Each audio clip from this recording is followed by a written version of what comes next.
Some Christians have asked whether the COVID-19 vaccination is the mark of the beast predicted in the book of Revelation. To answer this question, let's first find out what the mark of the beast is. The book of Revelation describes some events that will precede the second coming of Jesus Christ. Ever since creation, human beings have been engaged in a battle between good and evil.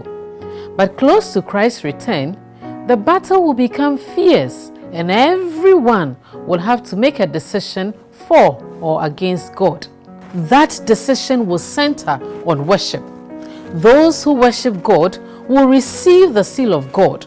They will pass through great trials but will receive eternal life.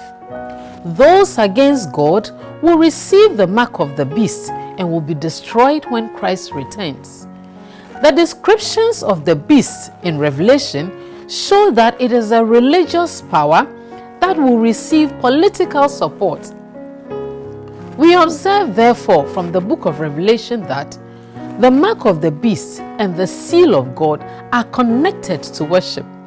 Those who receive the seal of God are those who keep the commandments of God and the faith of Jesus Christ. Those who receive the mark of the beast are those who worship the beast and its image. The beast would blaspheme God's name and set itself as God and then demand worship. No one can buy or sell unless he has the mark. The mark is the name of the beast or the number of its name. The mark of the beast will therefore not be a physical mark. It relates to disobedience to God's commandments and following the beast and its image.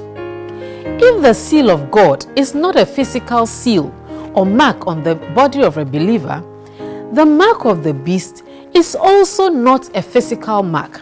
To have the mark of the beast on the forehead or the hands means to accept and obey or to support the beast's power. Based on the above, here are reasons why the COVID-19 vaccination is not the mark of the beast. 1. The mark of the beast will be a religious issue and will infringe upon God's commandments.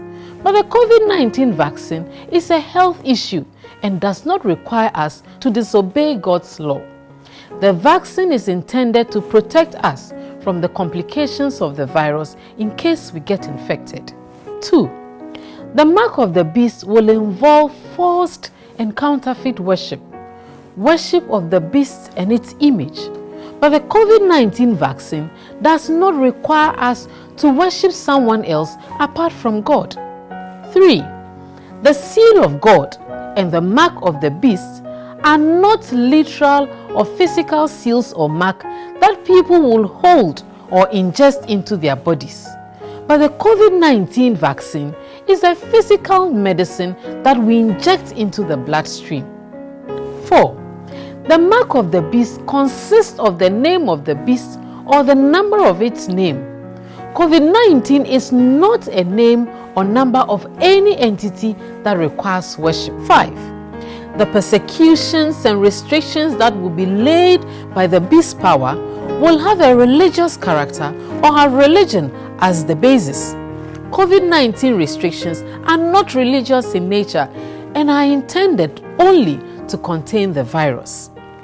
Even if COVID-19 restrictions get stricter, such as only those who have received the vaccination are allowed to go out of their houses to the market or work, so long as such do not involve a requirement to counterfeit worship, we cannot conclude that this is the fulfillment of the mark of the beast.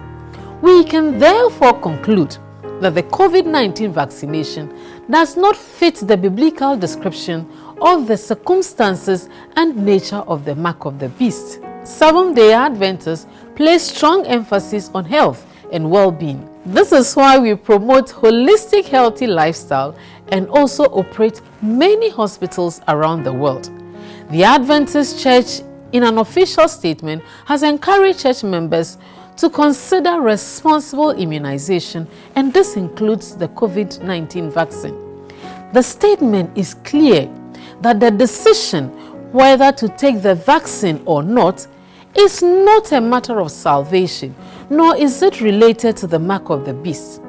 An individual member may decide not to take the vaccine, but that is a personal decision, not the church's doctrine.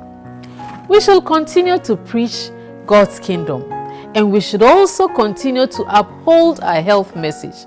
While doing this, we will do well to stand firm in truth, not in conspiracy theories, but in the testimony of Jesus Christ, in whom alone we can be saved.